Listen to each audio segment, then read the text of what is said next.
पिछले 2-3 दिनों में लगातार हमने आपके सामने 3 ब्रेकडाउन वीडियोस रखे हैं। जी हाँ, एक हमने रखा आपके सामने आसिफ शेख के बारे में कि उनका ओडीआई बैटिंग करियर ब्रेकडाउन जो किस तरह से है, वो हमने आपके सामने रखा। बहुत लोगों ने वो वीडियो देखा भी है, और अगर आपसे मिस आउट हुआ है तो जाकर उसे एक बार ज़रूर देखिए। बहुत ही डिटेल्ड और बहुत इन्फॉर्मेटिव वीडियो वो आपको मिलेगा एक प्लेयर के बारे में जानने के लिए कि उन्होंने किस तरह से बैटिंग की है। उसके बाद हमने जॉर्ज बंसल के बारे में बात की, और उसके बाद हमने सोमपाल कामी के बारे में भी आपके सामने रखा। जी हाँ, नेपाल के बहुत सारे प्लेयर्स के बारे में काफी बात की गई है क्रिकेट में भी और कई जगह पे, लेकिन सोमपाल कामी के बारे में बहुत ही लिमिटेड बातें हुई है मैचेस के अलावा। तो इसलिए हमने सोचा कि उनको पिक किया जाए, और उनको हमने पिक किया। उनके बारे में पूरी डिटेल में आपके सामने सारी इंफॉर्मेशन रखी कि उनका ओडीआई में जो बॉलिंग करियर रहा है वो किस तरह से घटा है अभी तक की अगर हम बात करें। आज हम आपके सामने लेकर आए हैं दीपेंद्र सिंह एरी का batting career, allrounder career breakdown. जी हाँ, उसमें बैटिंग बॉलिंग दोनों आएगा, और ये हम बात करने वाले हैं उनके T20 आई, उनके फेवरेट फॉर्मेट, उनके फेवरेट जोन के बारे में, क्योंकि ओडीआई में करियर ब्रेकडाउन करने जैसा अभी भी दीपेंद्र सिंह एरी ने कुछ खासा अचीव किया नहीं है। T20 आई में उनके नंबर्स वगैरह और जो बाकी उनकी जो परफॉर्मेंसेस है उसमें काफी कुछ है ब्रेकडाउन करने के लिए। चलिए उसमें ब्रेकडाउन करने की कोशिश करते हैं। सबसे पहले तो एन आप स्टैट से ही बताइए T20 आई में, जो सभी आप लोग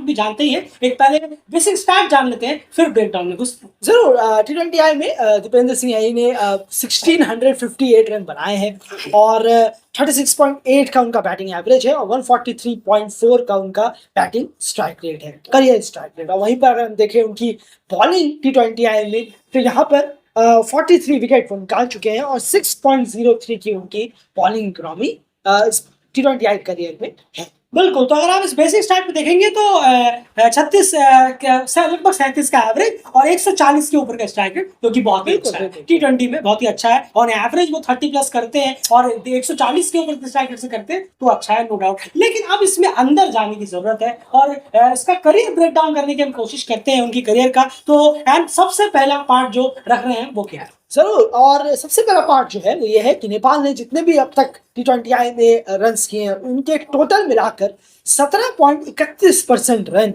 दीपेंद्र सिंह एरी के बल्ले से आए हैं नेपाल टीम के पूरे T20 आई करियर। बिल्कुल, तो नेपाल ने जितनी आज तक रन किए हैं T20 आई में टोटल, उसमें 17% रन जो है वो दीपेंद्र सिंह, 17 प्लस जो है वो दीपेंद्र सिंह एरी ने किए हैं। अब उसके बाद बात यहाँ पर करते हैं टाइप्स ऑफ डिसमिसल, यानी दीपेंद्र सिंह एरी T20 आई में किन तरहों से सबसे ज्यादा आउट होते हैं। Catch out, LBW, run out, या स्टंपिंग, या कॉट बिहाइंड, किस तरह से सबसे ज्यादा आउट होने के उनके तरीके रहते हैं, आइए इसके बारे में भी आपको डिटेल में बताते हैं। बिल्कुल। और सबसे ज्यादा वो यहाँ पर कॉट हुए हैं 18 बार, 40%। कॉट बिहाइंड हुए हैं 11 बार, 24.4%। एलबीडब्ल्यू 7 बार हुए हैं, 15.6%। बोल्ड 4 बार, 8.9%। स्टंप 4 बार हुए हैं, 8.9%। और रन आउट 1 बार हुए हैं, 2.2%। यानी कि अगर आप देखेंगे कॉट बिहाइंड और एलबीडब्ल्यू 18% है, अगर आप इन्हें 18 बार है इन्हें मिलाए, तो अमूमन सभी तरीके से इन तीनों तरीके से वो खासकर आउट होते हैं, कॉट बिहाइंड और एलबीडब्ल्यू। बिल्कुल, तो ये कहीं ना कहीं मेजर उनके तरीके रहे हैं जो आप स्क्रीन पर ऑलरेडी देख पा रहे हैं। चलिए अब अगले की बात करते हैं। अगला पार्ट जो है दीपेंद्र सिंह एरी के विनिंग कॉन्ट्रीब्यूशंस में या लूजिंग मैचेस में कितने रन आए। मैं स्पेसिफिकली इसे हम ऐसे जानते हैं कि विनिंग कॉन्ट्रीब्यूशन कितने रहे, लूजिंग कॉन्ट्रीब्यूशन में कोई ऐसी बात नहीं करता। विनिंग कॉन्ट्रीब्यूशन में कितने रन आए इसके बारे में आपको बताते हैं। तो ये देखिए, ये आप स्क्रीन पर देख पा रहे हैं, जो भी उन्होंने 1658 रन जो बनाए हैं, 1658 रन है, उसमें से 1059 रन जीत पर आए हैं नेपाल की। यदि नेपाल जो मैच जीता है उनमें 1059 रन दीपेंद्र सिंह एरी ने मारे हैं, और 599 रन नेपाल की हार में लूजिंग कॉज में उनके आए हैं। तो कहना होगा क्लियरली ये इंडिकेट करता है कि दीपेंद्र सिंह एरी का बल्ला जब जब चला है, मेजॉरिटी ऑफ टाइम्स नेपाल ने वो मैचेस जीते हैं। मेजॉरिटी ऑफ टाइम्स, 100 नहीं, लेकिन मेजॉरिटी ऑफ टाइम्स वो मैचेस टीम ने जीते ही हैं, जब जब दीपेंद्र सिंह एरी का बल्ला अच्छा खासा बोला है और उनके बल्ले से रन निकले हैं। एंड अगला पार्ट क्या है? जरूर। अगले पार्ट की बात करें तो अब जरा नजर डालते हैं दीपेंद्र सिंह एरी के थोड़ा सा होम बैटिंग एवरेज और अवे बैटिंग एवरेज में T20 आई। इसमें हमें कुछ फर्क नजर आएगा, जो कि अब आपकी स्क्रीन पर जरूर आएगा। 59.31 का बैटिंग एवरेज है दीपेंद्र सिंह एरी का होम, और अवे में जो उनका एवरेज है वो है 27.72।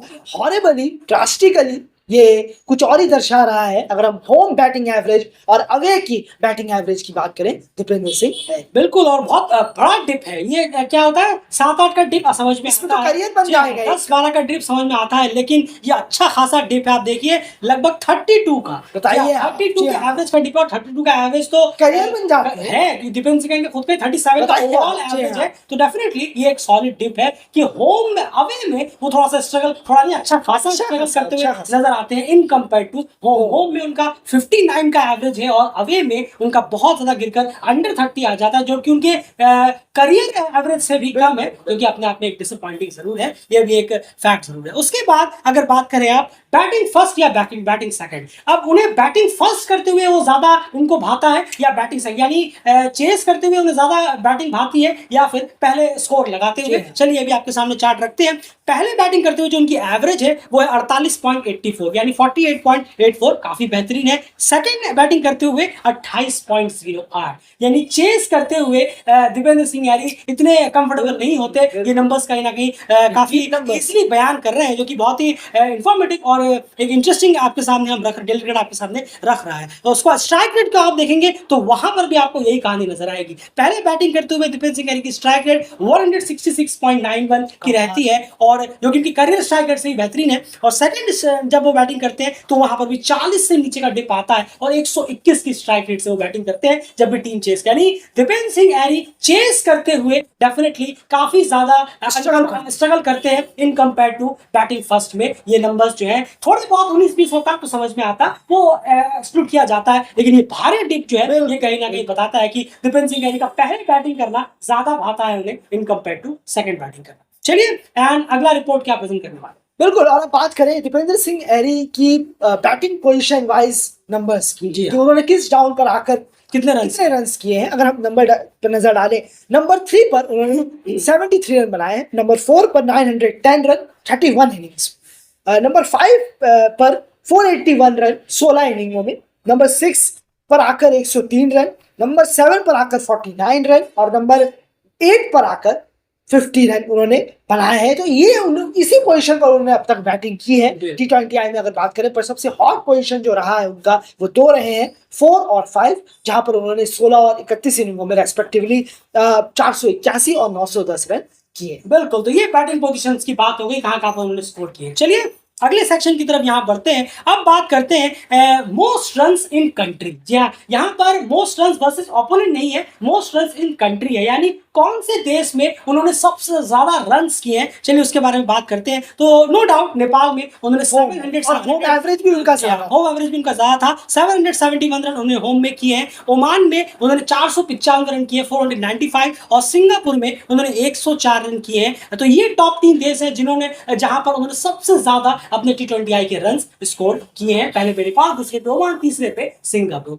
अगले अगर रिपोर्ट की आप बात करें तो वो क्या। बिल्कुल, और ये लास्ट हमारा रिपोर्ट है दीपेंद्र सिंह यानी की बैटिंग से रिलेटेड। अगर हम देखें मोस्ट रन वर्सेस ओपोनेंट्स, उन्होंने किन ओपोनेंट्स के खिलाफ सबसे ज्यादा रन किए हैं। यूएई के खिलाफ उनके सबसे ज्यादा रन आए हैं 231 रन, मलेशिया के खिलाफ 230, और नीदरलैंड्स के खिलाफ 185। यूएई के खिलाफ स्पेशली नेपाल प्लेयर्स को खासा पसंद है। आसिफ और सोमपाल कामी के भी हमने स्टैट आपके सामने रखे, और यार यूएई के खिलाफ खेला भी बहुत है। बिल्कुल, बहुत खेले हैं, कुछ अच्छे नंबर्स भी हमें नजर आए हैं, और सेम एज दीपेंद्र सिंह यानी के भी नंबर है सबसे ज्यादा रन यूएई के। बिल्कुल, 1 रन से लगे, मतलब मलेशिया भी साथ में एक ही साथ टॉप पे होता है, 1 रन कहीं ना कहीं कम है। चलिए ये सारा था बैटिंग से रिपोर्ट रिलेटेड दीपेंद्र सिंह यानी का रिपोर्ट जो हमने आपके सामने रखा, जो कि पूरी फैक्ट्स है और उनके नंबर्स है, उन्हीं के परफॉर्मेंस की हुई सारी रिपोर्ट हमने आपके सामने रखी है, कुछ अलग है नहीं, जो रियल है वही आपके सामने हमने रखा है। चलिए अब बात करते हैं बॉलिंग डिपार्टमेंट की, एंड उनके इसी T20I में बॉलिंग डिपार्टमेंट के कुछ नंबर्स के बारे में बताएंगे आप, रिपोर्ट क्या है। बिल्कुल, 43 विकेट तो वो अपने करियर में निकाल ही चुके हैं, जैसे हमने स्टार्टिंग में बताया। अब जरा डीप घुसने की कोशिश करते हैं, वो किन ऑर्डरों में सबसे ज्यादा विकेट निकाल चुके हैं।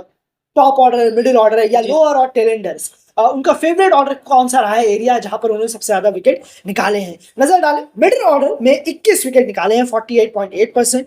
टॉप ऑर्डर के उन्होंने 13 विकेट निकाले हैं 30.3%। लोअर और टेलेंडर के उन्होंने 9 विकेट निकाले हैं, 20.9%, यानी कि साफ है सबसे ज्यादा वो विकेट मिडिल ऑर्डर के निकालने में कामयाब रहे हैं। 21 विकेट और 49% विकेट उनके करियर के मिडिल ऑर्डर के आए। बिल्कुल, तो ये कहीं ना कहीं चार्ट है जो बयां करता है उनकी कि कौन से ऑर्डर में उन्होंने ज्यादा विकेट्स निकाले हैं। मिडिल ऑर्डर में उन्होंने सबसे ज्यादा विकेट, लगभग 50% आप कह लें, 1% का ही फर्क यहाँ पर हो जाता है। खैर, उसके बाद अगली रिपोर्ट की तरफ यहाँ पर चले तो टाइप्स ऑफ डिसमिसल की यहाँ अगर बात करें तो उन्होंने अपने जो विकेट्स लिए हैं 43 विकेट T20 आई में, वो किस तरह से लिए हैं, एलबीडब्ल्यू, बोल्ड, कैच, या किस तरह से लिए हैं, या स्टंपिंग कैसे लिए, तो ये रिपोर्ट आपके सामने है। कॉट है 28, 65%, यानी 28 जो उनके विकेट्स हैं 43 में से वो कैच आउट उन्होंने लिए हैं। बोल्ड मारा है उन्होंने 7 बार, एलबीडब्ल्यू सामने वाले प्लेयर को मारा है 5 बार, स्टंप करवाया है 3 बार, और कॉट बिहाइंड और हिट विकेट अभी तक हुआ नहीं है। तो ये कहीं ना कहीं रिपोर्ट है। तो कैच आउट जो है वो 65 बहुत ज्यादा है, और बोल्ड एलबीडब्ल्यू 12 यहाँ पर हो जाते हैं, लगभग 26-27% बोल्ड एलबीडब्ल्यू यानी डिफेंस भेजने में भी वो कामयाब यहाँ पर हुए हैं। ये उनकी विकेट्स लेने के जो तरीके हैं वो यहाँ पर बयां करते हैं अगले रिपोर्ट के बारे में। बिल्कुल, और अब बात करते हैं कि विकेट्स जो उन्होंने लिए हैं वो विन में आए हैं या कितने विन में आए हैं, और जो बचे वो लॉस में चले गए। अगर हम विन की बात करें, 24 विकेट उन्होंने विनिंग में निकाले हैं और 19 विकेट लॉसिंग कॉज में उनके आए हैं जब उन्होंने लिए हैं, तो काफी आसपास है, पर फिर भी विनिंग में उनके विकेट्स टीम के लिए ज्यादा है अगर हम लॉस की बात करें। बिल्कुल, चलिए अगले रिपोर्ट की तरफ यहाँ बढ़ा जाए बॉलिंग में, और सबसे ज्यादा विकेट उन्होंने कौन से ओपोनेंट्स के खिलाफ लिए हैं। 43 विकेट टोटल है। सबसे ज्यादा विकेट्स कौन से ओपोनेंट के खिलाफ लिए हैं, चलिए बताते हैं आपको। टॉप 3 जो देश है इनके खिलाफ उन्होंने सबसे ज्यादा विकेट्स लिए हैं वो है केन्या 6 विकेट, मलेशिया 6 विकेट, और हांगकांग 5 विकेट। इनके खिलाफ दीपेंद्र सिंह हैरी ने सबसे ज्यादा विकेट्स निकाले हैं T20 आई में, सबसे एज अ कंट्री की अगर हम बात करें। उसके बाद है अगली रिपोर्ट। बिल्कुल, और ये लास्ट बॉलिंग से रिलेटेड है दीपेंद्र सिंह हैरी की, कि उन्होंने विकेट्स में टोटल नेपाल क्रिकेट टीम के T20 आई में कितना कंट्रीब्यूट किया है। अगर हम देखें 8.76% विकेट उन्होंने कंट्रीब्यूशन दिया है अपनी तरफ से नेपाल के T20 I team as a team career में। जितने भी विकेट नेपाल टीम ने मिलकर निकाले हैं आज तक T20 आई में, उसमें से 8.76% विकेट दीपेंद्र सिंह हैरी ने निकाले। बिल्कुल, तो ये पूरी डिटेल्ड रिपोर्ट थी एज अ ऑलराउंडर T20 आई में ब्रेक डाउन किया हमने आपके सामने, जिसमें बहुत ज्यादा एफर्ट्स लगती हैं। आप भी जानते हैं कि एसोसिएट्स के इस तरह की वीडियोस या फिर इस तरह के रिकॉर्ड्स निकालना अपने आप में एक बहुत बड़ा चैलेंजिंग एफर्ट है। तो प्लीज वीडियो को लाइक करते हुए जाइए और डेली चैनल को सब्सक्राइब करिए, बने रहिए। लेकिन यहाँ पर इस एक एंडिंग नोट पर जरूर कहना चाहेंगे 2 चीजें जो हम दीपेंद्र सिंह हैरी से और एक्सपेक्ट करेंगे आने वाले वक्त के लिए T20 आई में, स्पेसिफिकली T20 आई बात, ओडीआई की हम उनकी बात कर चुके हैं ऑलरेडी। आपने अगर वीडियो नहीं सुना, आप जरूर सुनिए। T20 आई में 2 चीजें एक्सपेक्ट करेंगे। एक कि उन्हें अपना अवे का गेम और बेहतर करना होगा। अवे में बहुत डिप आता है, हमने आपके सामने सच्चाई रखी, रिपोर्ट रखा जो आपसे किसी से छुपा नहीं है। अवे में होम के मुकाबले उनका परफॉर्मेंस बहुत डिप आता है। अवे में उन्हें और बेटर करना होगा, ढूंढना पड़ेगा कि कैसे मैं अवे में और बेटर कर सकता हूं, कम से कम परफॉर्मेंस को मैच कर सकता हूं, या फिर ये बेहतर करना होगा। और दूसरा, बड़े इवेंट्स पर दीपेंद्र सिंह हैरी को लीड फ्रॉम द फ्रंट करना होगा, क्योंकि जिस तरह से T20 आई के वो प्लेयर है, डेफिनेटली बड़े इवेंट्स पर नेपाल को उन्हें और आगे से आकर लीड करना पड़ेगा, और कुछ बड़ी इनिंग्स और कुछ अच्छी परफॉर्मेंसेस मेन इवेंट्स पर, बड़े इवेंट्स पर उनकी तरफ से हम एक्सपेक्ट जरूर करेंगे आने वाले वक्त में। फिलहाल इस रिपोर्ट में इतना ही। बाकी दिल के चैनल के साथ बने रहिए, सब्सक्राइब करिए और जुड़े रहिए, और एफर्ट के लिए प्लीज वीडियो को लाइक जरूर करते हुए चलिए। बाय।